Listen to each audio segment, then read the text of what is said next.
Peter Capararo joins us. Capper, hello to you. Welcome to the Best from the West here on SEN Track. It's a bloody honour to have you on this show. Cheers, mate. Thank you, Gareth. Pleasure to be on, mate.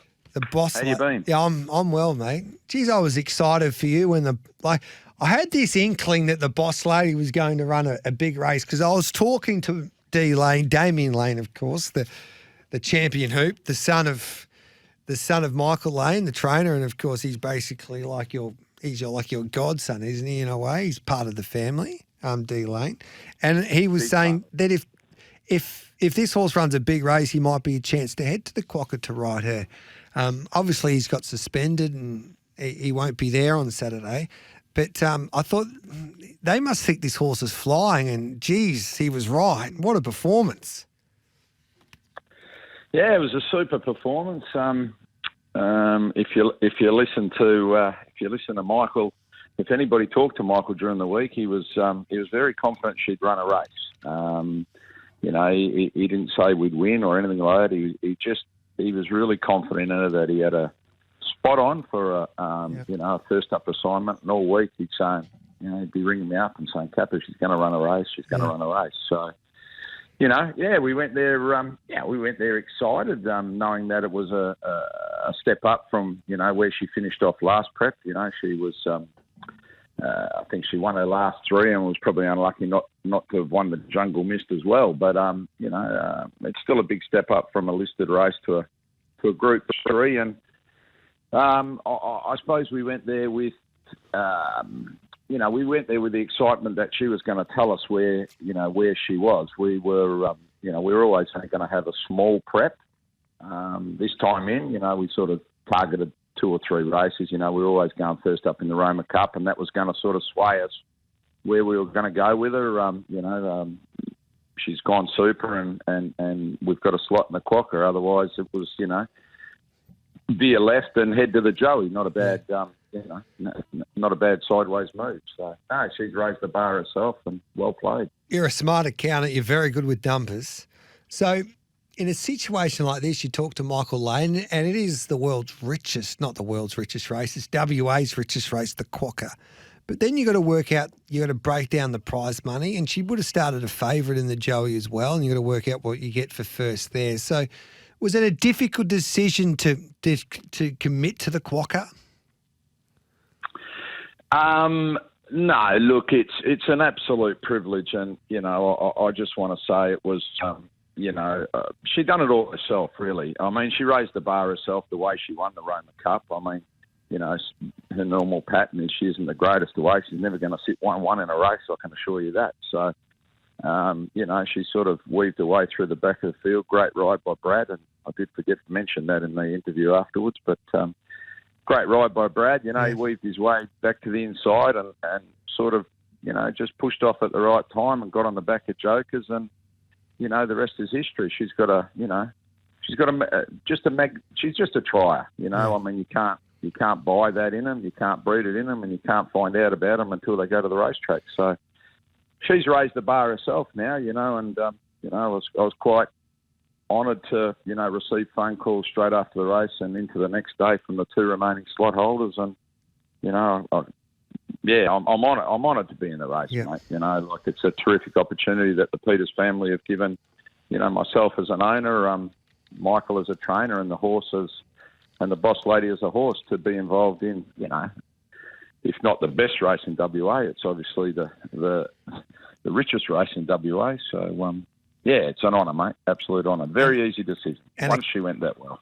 Take us in, for us battlers, into this inner sanctum here with the negotiations for this slot, because they're not just slot holders ringing you up. They're looking to get your horse into the Quokka. These are some of the biggest heavy hitters of Australian racing. We all know what the Hall of Famer Bob Peters has done in his time in racing. Obviously, he's had a wonderful influence on this game, and he's had so much success. And then Peter Tighe, obviously, with that Magic Syndicate, and he's got a group of people together, and they've had so much success, especially racing a horse like Winx, but with the slot racing as well. So take us inside this inner sanctum on how you got this deal done, basically. And obviously Well, you to would be have. really honest with you, Yeah. you hit the nail on the head. Bob's, a legend of the racing industry over here, and he was an extremely easy man to deal with. As I said, I got, I was honoured enough to get both phone calls from both interested parties, and look, it's a matter of. To be really honest with you, Gareth, it was made very easy by Bob. Okay. Bob. He didn't throw in a Bob wanted to run BMW, did he? Jeez, I haven't talked to him about that. No, not at all. Look, just super honoured to be in the race. I think, monetary things take care of themselves. I mean, you've got to respect the fact that these slot holders put their hands into the pocket, in their pocket year in, year out to the tune of 200. And, if you're not at the point end of the prize money, it's costing each and every one of them, even if they've got their own horses. So, mate, at the end of the day, I'm wrapped to be in the race, mate. How bloody good is Absolutely this? Who rides? Yeah, unbelievable. Who rides? Good question. Chrissy's a big part of our team. Yeah. I mean, he's almost family as well. And look, unfortunately, what happened with him at Pinjarra the other day, he's convalescing at home, and wish you all the best, buddy. And he's going super. But Brad filled the shoes very admirably on the weekend, and he's committed to Magnificent Andy. So here we go searching again. So obviously talked to Frosty before. We just sort of, obviously talk to Frosty every other day, but Senior put the thought in his head that, look, if she went well enough, would you come over and ride her? And I actually think he had another commitment somewhere around the traps, either on a Saturday or a Sunday. I'm not too sure about that. But might have been a bit of an argument between a few blokes, a couple I know. No, Frosty was pretty keen to come if his commitments allowed. So, we didn't, look, to be honest with you, we went there Saturday. I went there Saturday and I'm pretty happy to say I went there Saturday, and I thought if we run top 5, I'd be racked, I mean, it was a big step up, and if we run fourth, I think if we run third, I was going to do somersaults. I won't tell you what I said about second and third, but luckily I didn't get held to it. But what about that interview with Lockie Taylor after the race? And you can catch, of course, WA Racing Action live and free on 7+, and they do a wonderful job. Like, you played it pretty straight back, but like Kappa, you should have said, this race is all over. Like, did you see the interference? Like, it was a dead heat. We should have won. It's ours. So you might as well do the winning interview here. Mate, if you want the actual story, I watch races at about the 200-metre mark on the flat. So to be really honest, I can't see Joker's Grin coming out and taking the boss lady off her line. So, the 200-metre walk usually, the 200-metre run when you think you've won. And I actually, honestly, on the screen, I thought we'd lost. Yeah. Just in that split second, I thought, gee, she didn't get there, and then, the longer it took, and that it was, I was sort of walking along, and then I'm standing on the grass at Ascot that, I've got my hands on my head, and they put up dead heat first, and I went, a bit like, I don't know, it was probably like the guys in the grand final, you don't know whether you're happy or sad, but then, you're happy with equal first. So then they take it down, then they put it back up, then they take it down, then they eventually put it back up. So by the time I got to the mounting yard, I was sort of like, I don't know what to feel. It was a long 3 minutes, I can give you that much. And then I walked in, and I normally grab Michael straight away, and we, carry on like a couple of clowns when we win a race. But anyway, that's emotion for you, and can't rob that. So, and I got there, and he was actually, he was just stone-faced, almost cold. It was hard to get a hug out of him, and that's unusual. So, and he just said to me, he said, we got this, and walked off. He said, I'm going to the steward's room. So I spun around. He goes, you look after the interviews. And Lockie's come up and shoved the microphone in me mouth. So I was probably stunned more than anything. I loved it. I could just imagine, Lane, he would have been like, he's such a competitor as well, and he would go, this is like, he would have had the game face on, and off he went to he would have told Brad, we're protesting here. And I could just imagine how serious he was. Like, look, obviously he was on TV, so I think when, without going into it, when you watch it on TV, it was pretty obvious what happened. Yeah. And, once you establish who caused it, it wasn't a hard decision, I suppose, for the stewards because there's a margin. So, if I suppose the lucky thing, we were coming home, and I suppose that's what, it was probably an easy decision for them. But, I can imagine Michael would have straight into Brad and said, hurry up, mate. I'll do the talking, Brad. You just let me do the talking, you would have said. Now, so will you go local or interstate jockey here? I don't know, mate. Look, you do so, Kappa. Give us something, can you? Give us something. Listen, I'll deflect to Frosty. Frosty's on the hunt. Is he? Yes. He's got nothing to do for 2 weeks, so we thought we'd put him on the hunt for the best jock that he can track down. So I reckon who I'm thinking here, Laney, will go like D Lane. Like, has Sarah got a ride? I don't think Sarah's got a ride, has he? Look, you're right on the money there. One of his good mates and his name to get thrown up, but I think Mark's committed to the Adelaide Carnival on the same day, or there is something. Yeah. There is something going on in Adelaide. So, look, at the moment, I would think our options lie in the east. I think most of the jockeys in the west that we use are fully committed to rides. So I think our options lie in the east. Damien did throw up Mark Zara's name, and obviously another one of his great mates who will remain unnamed at the moment will be contacted, and we'll see where we go from there. Right? I'm just trying to think. You're trying to think. I'm sure you can get it out of yourself. Yeah, I reckon. Well, we all know we'll find out who Laney thinks are the best jockeys anyway when we work out who's been booked for the M Lane train galloper. But D Stackhouse, Stackhouse might be because they've been doing a lot of running together. Anyway, he's very fit, Frosty. He is, and you know what? He's just like he's taking photos with his shirt off these days. He's looking in immaculate condition. So. You must be proud of him, mate. He's just got a good head on his shoulders, and he like cares about the game. He represents the jockeys as the president of the Jockeys Association, so he takes on that responsibility, and he's just having a dream season. Yeah, no, he's just obviously I love the family and been best mates for a long time, and watched him grow up. And look, he's just a terrific kid. He's an example of probably the three things that I value most in life, and that's somebody that's respectful, somebody that doesn't get ahead of themselves, and someone that always remembers where they're from. And he's that. What's he? 40 Group 1s. He's an idol in Japan. He's revered in Australia, and he's still the same bloke that grew up all those years ago in Perth, Capel and Bunbury. Yeah. So, he's a ripper. He's one an of a absolute kind. Ripper. He speaks very well. And, I think the next generation of jockeys now that, the Ollies and the Bosses and those guys have all retired, the next generation of jockeys are in good hands with him and the young ones coming through, mate. So yeah, everyone's done a wonderful part with him, and he said he loves his family and his friends. And I remember when I was in the West, he would fly like he won a golden slipper and turned up to Ryan Hill's wedding, or might have been his engagement party. Like he doesn't forget his mates back home, and so he's great for the WA racing industry. And this would be a good story if the boss lady can win, Kappa. Can you win? Do you believe in your heart of hearts that you can get this job done for WA? God, look, it's a different race all over again.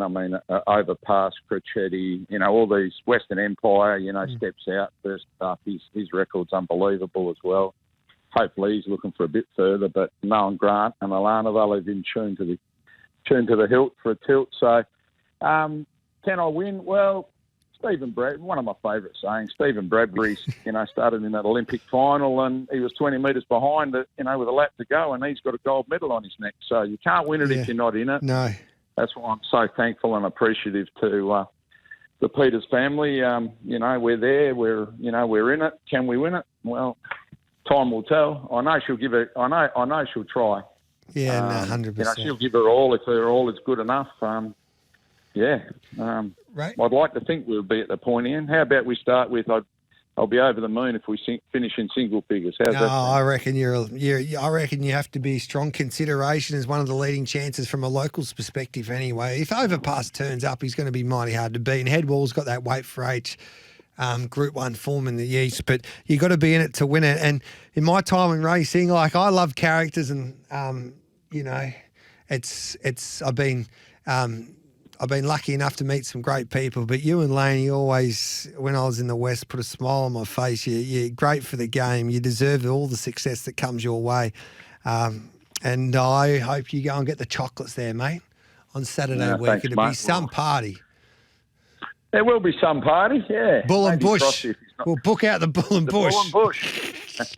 He loves it, doesn't he? Yeah. Nah, Senior, he's a ripper. Look, you know, you're dead right. Thanks, mate. We'll enjoy it. Win, lose or draw. Myself and the other owners are going to go there, knowing that Michael will get the horse there in, you know, tip-top 110%, you know, as good as he can get her there, and his good is as good as anybody's in the game. So the mare will give her all, and, you know, we just hope for a trouble-free run, you know, and anything can happen, can't it, mate? 100%, yeah. Well done, mate, with it on the weekend. Good luck going to the Quack, and we appreciate your time here on SEN Track. Gareth, you're a good man. Thank you, mate. Good on you, Kappa. Thanks for that, mate. Peter Capararo joining us here after his horse, the Boss Lady, has earned a slot in the Quacker after winning the Roman Cup, and he's teaming up, of course, with Peters Racing, Bob and Sandra Peters. Pete Walsh joins us here on SEN Track on this Tuesday. G'day, Pete. Thanks for your time, mate. No problems at all. Good morning. How are you, Gareth? Good, thanks, Walshy. What a career she had. Like, she was a special horse, and she was so popular as well. Yeah, she seemed to capture the imagination of a lot of people, and she's been very good to the family. She's definitely been my best horse, and we're very grateful what she did and everybody involved with her. I still remember the time when I was on radio and I was interviewing Simon Miller at the time. I think it was like on a railway stakes morning a few years back, 4 or 5 years back, and he said he just worked a 2-year-old, and he looked at his clock and he was laughing, saying, I've never seen anything like that, really. And he wouldn't tell me her name, and in the end it was Amelia's Jules. So she was always good from the outset, basically.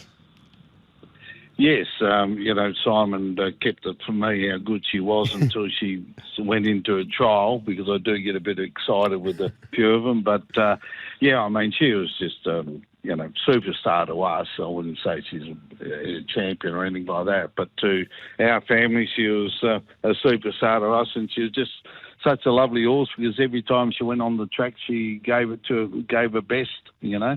So you knew she'd always be around there. And probably one of the reasons I retired, because I just think the last 2 runs she's just calling out for the breeding barn, you know, a bit of nature, because I think she was just sort of 2 or 3 lengths off what she was spring last year.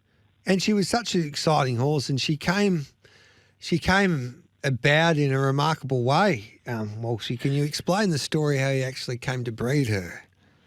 Yeah, we were just in Europe for a racing trip, and we went to Newmarket, and you know, I just got a bit of excited seeing a few of the stands over there. And then I went down to France and seen Siuni, and I just fell in love with Siuni. And I put to Lewis, and I said look, you better buy me a couple of brood mares, and I want to send one to Siuni. And so he bought Bumbacina, who's been unbelievable. You know, she's had 2 foals, which was Amelia's Jewel and Pozzusto. So she's only had 2, and they're both, well, one's won for me and the other one's won 2. So I'll keep her as a breeding prospect, and she's in foal of Zoo Star at the moment. And so that's how it come about. It was just sort of, I never went over intending to buy a mare or do a European breeding, but that's how it happened. And so you will sell her at the English mare sale coming up? Yeah. Probably the hardest decision was to retire, because I just, of course, love racing, and I wish she, you know, was just sort of still on the same level she was last spring. But you know, the easy decision was to sell it, because it's an age thing. You know, I'm touching 70, and unfortunately I've got no children that are interested in the breeding side of things. So that was a pretty easy decision to say, well, we'll sell her, even though it was reasonably hard. But the hardest part was to retire from racing, because she's given us so much joy. And but I didn't really want to just see her out there just doing okay, and running just Yeah. below her best. So even though this campaign she won first up in the Group 2 and won it easy, and I was sort of clapping my hands and going, well, and then just the last two starts, she just, which mares do that sometimes. Maybe I'm wrong, but I don't want to over race it. She's going to go to the breeding barn at the right age at 6. And she's not overly raced, No. so whoever buys her, I think they'll. And she's beautifully bred and got the European blood in her, so you can pretty well mate her to anything over here. Does that change the way that you're thinking then with your own breeding operation, Amelia Park there in the West? Oh, yeah, of course. So, look, I'll probably race a lot more than breeding. Breeding I'll cut down a bit, but, I've got the Bombacina, which is a jewel in the crown, which is the mother, of course, and so I'll keep breeding from her. I should get another 5 or 6 foals out of her, and, but I'll probably scale down a little bit, but I'll be doing more racing probably, and if the fillies do well, they'll be sort of sold because there's no good keeping them breeding on with them. So, I've got Taropa racing this week, which looks, being a nice type. But when she's finished, she'll sale because it's silly at sort of 70 plus. Saying, well, we're going to go to breeding when you've got no one in the family to carry it on. You're a young the 70s. family are involved in it. Well, I hope to be a young 70, but unfortunately age does catch up with you, and you got to plan that sort of thing. Yeah, 100%, Walshy. So what was your favourite moment with her? There was so many great moments, but what stands out in your eyes? I think the greatest night I ever had was at Moonee Valley.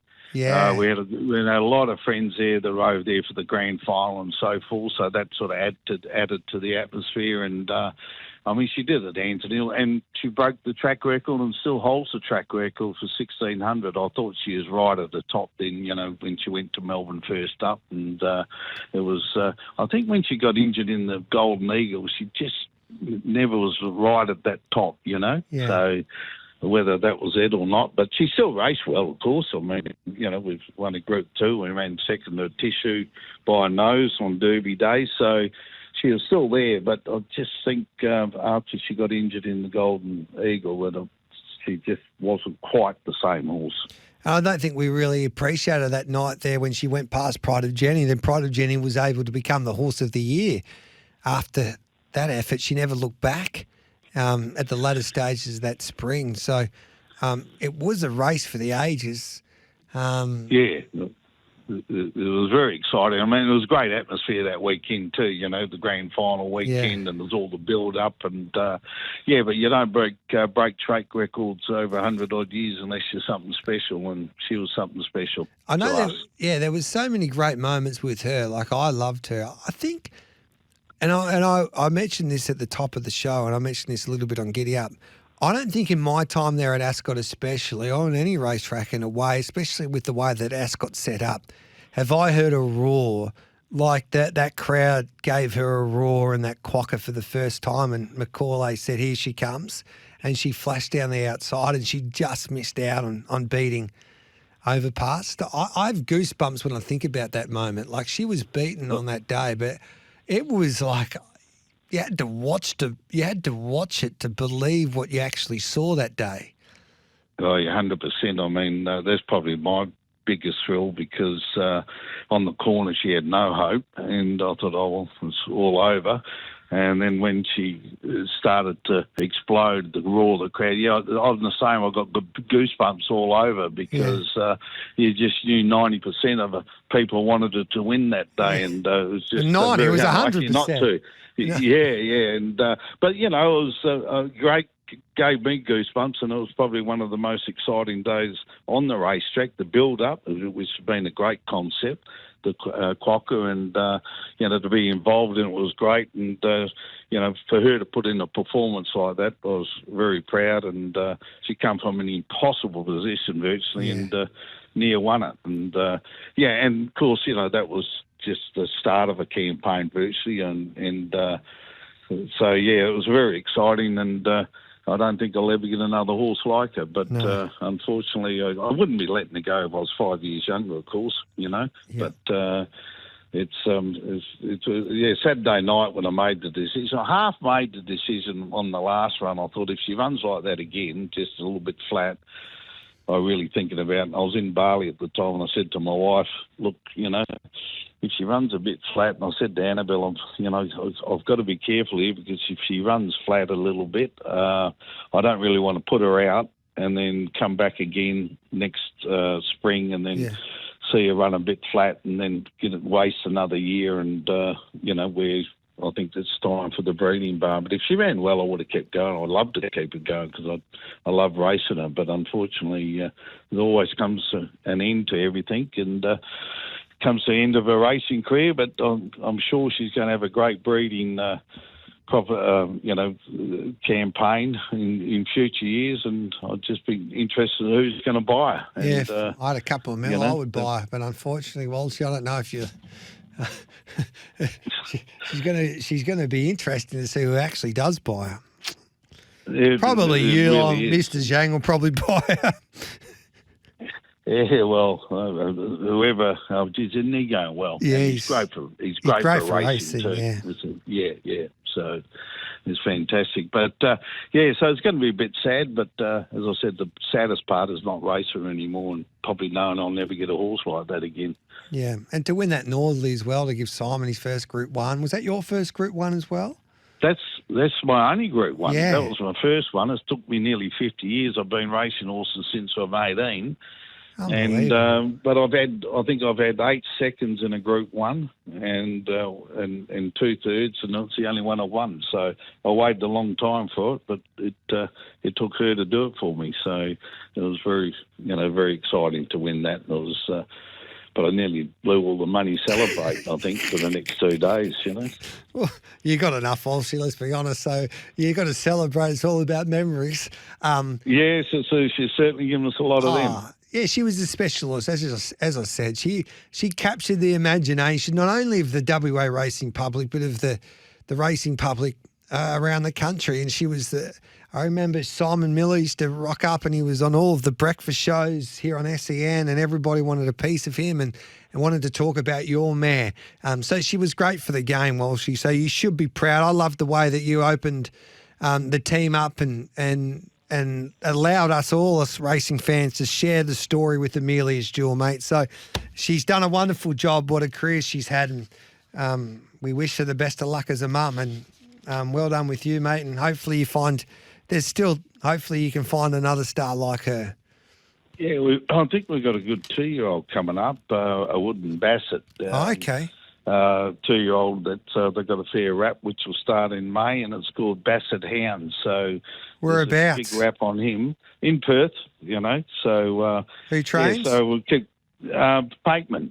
Oh, Mr. Mitch Pateman. Yeah. So he's got that. So he's given a big rap. So I don't think she'll ever. I don't think he'll ever be lucky enough to get a horse like her again. But he's given that big rap. So it'll be something to keep an eye on too.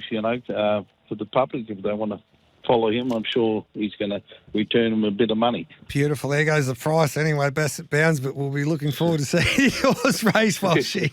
Yeah.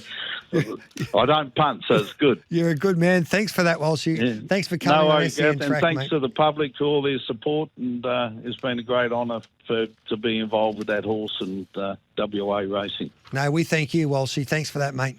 Hey, is there going to be one of your wine? Surely got to be Amelia's Jewel drop somewhere. Yeah, it'll have to be somewhere. I think we'll have to do something. Yeah. It's something to think about, Gareth. Yeah, all right then. I'm looking forward to it. Thanks, mate. Cheers, mate. There we go. Peter Walsh. He's a great man, great for the game, spends a lot of money. He's been great for the WA racing industry. And he deserved a horse like that. And, she'll be retired now and head to that sale at Inglis, the mare's sale, and it will be interesting to see who does purchase her. I think that the Friday night race, the Nullarbor will be on 7+, which is exciting. Gary Hall Jr. will play a major part. And he joins us now. G'day, Junior. G'day, Gareth. How are you? I told everybody that Don Hugo wouldn't be turning up. No one believed me. And then I thought, I better take that tweet down. But I was right again. You ever heard about the little boy cried wolf? Why? No. Well, Just trying to give you reasons why people didn't believe it. That's all. There. Shut up, Junior. Thank God Otis didn't come off you. Thank God Otis didn't come off your back and beat you there the other night with Mr. Smarty. Oh, I bet you would have your message all written up. No, I was so happy for you. I think it's great. Geez, he looked impressive, your horse, Junior. Yeah, he should really under that circumstance. I think that he's a good horse. He's still got to prove that he can match it with the elite level horses. But I think he's going the right way about it for now. Just some breaking news. Capper just confirming that Billy Egan will ride the Boss Lady. So he's been confirmed, Billy Egan. He's had success, of course, riding Western Empire to glory during the Pinnacle. So there you go. Unfortunately, Junior, you just missed out on that ride on the Boss Lady. Probably could have made the weight. Yeah. But well done to Billy Egan. You could tweet that, I reckon, Brycey. Now, tell me this.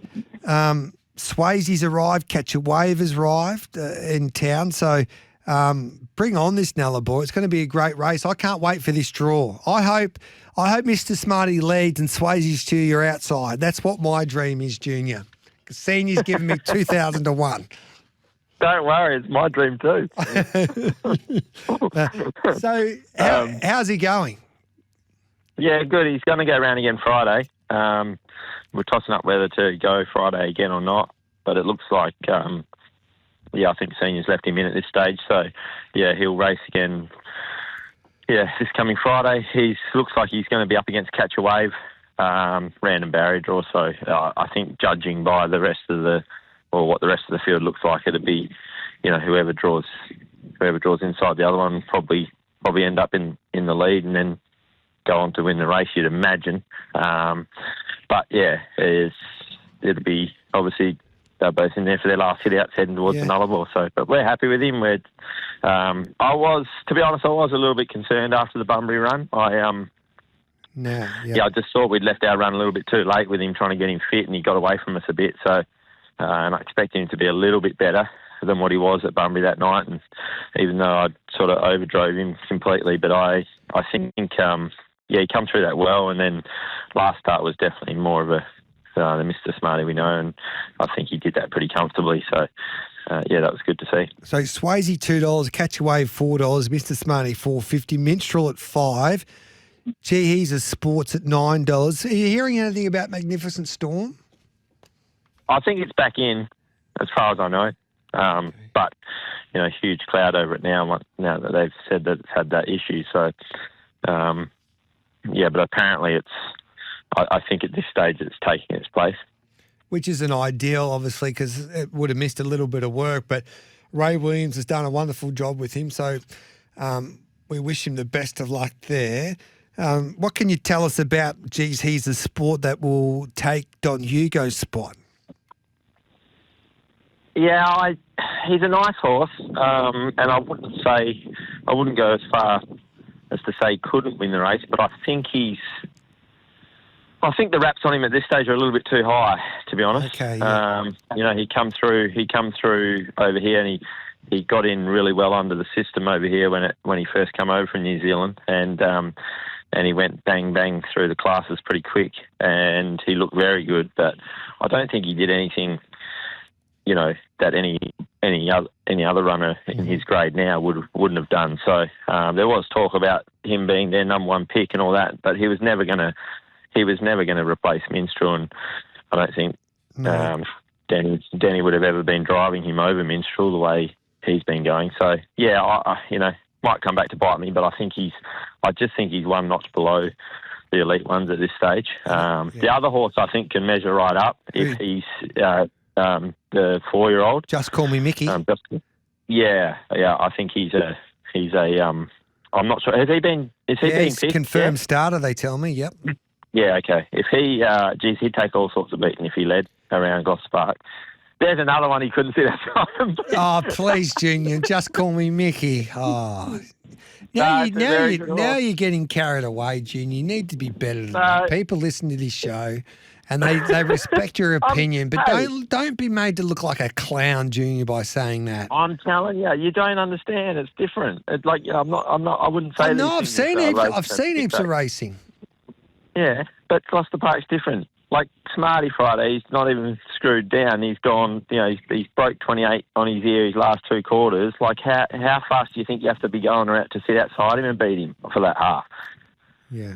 You're telling me You Wave know? Rider can do the same? No. No. So who are the horses in this race that Swayze couldn't sit outside of? Catch a Wave? I don't think he's the leader. Well, catch a wave. We've seen him lead and over race. So if he did that, he'd bring himself undone. I think he's I think I said to Chris Parsby last week that he asked me which one I thought was probably the value in the market, and I said Catch a Wave because he was $7 at the time. But he's been here, done it before. Said obviously it's going to be a genuinely run race, so he's going to be a big chance with his closing speed. Yeah. But don't underestimate. Just call me Mickey. He might be a year off, but he's very good. $17 will have something each way with Tab Touch. Magnificent Storm wouldn't hand up, but they might now after what he's been through. Geez, he's a sport. Would they hand up with him? Don't know. No, Minstrel, they definitely would. But I don't know. Mr. Smarty. So the draw's There's going not to be... too many horses that would hand up, I wouldn't have thought, Yeah. They just take their chance. Hey, their chance on. It's going to be a great race, Junior. We've run out of time once again, but you know what? You've done a wonderful job marketing this race. So you've done a great job. I'd like to take all the credit, but I feel like I've been led into a lot of it. Don't lie. You've texted me. Yourself. You've texted me and said, Gareth, we need to ramp up this race. I want everyone out there at Gloucester Park. So, hey, we wish you the best of luck. I might even be there next week, so I look forward to you picking me up from the airport. Okay, yeah, we'll do. See you, mate. There's Gary Hall you, Jr. mate.